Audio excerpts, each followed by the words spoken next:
You're curious about what you love. If you don't find that path, you stumble a lot more than the ones that have a trajectory that's very pure. My idea of what I was going to do after school was find a man and get married. I didn't think of a career. I got married very young to Bob Gill. That opened my eyes to graphic design. He kind of introduced me to the New York design mafia. The marriage ended in less than a year. Harper's Bazaar was the most sophisticated fashion magazine at that time, but I had no idea that I was going to walk into a place where I would have the experience of being with the best people in the world. There was Richard Avedon, Diana Vreeland, Marvin Israel.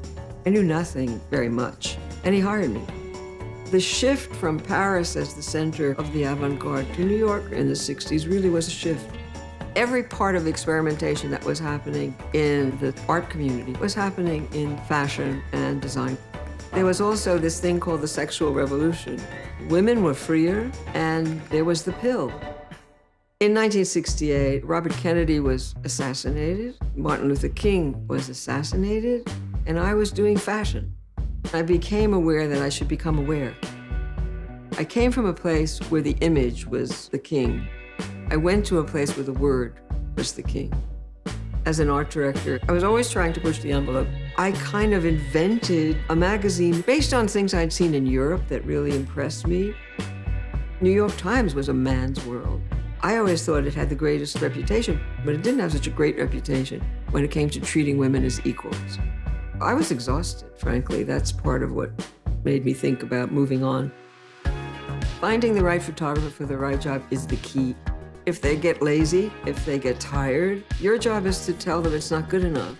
You have to be of your time in order to capture what it is that's going on and then give it some kind of new view through the people you choose to work with and the way you lay it out. Dick Avedon said to me, "Ruth, what's your 5-year plan?" I didn't know what the hell that meant. And that's exactly where my head was at.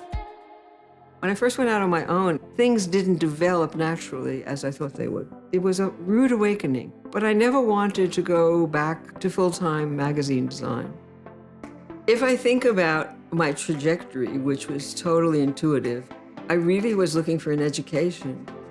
The doors that opened up for me were doors to places that I was interested in, whether it was the Warhol world or great museums or going to Europe.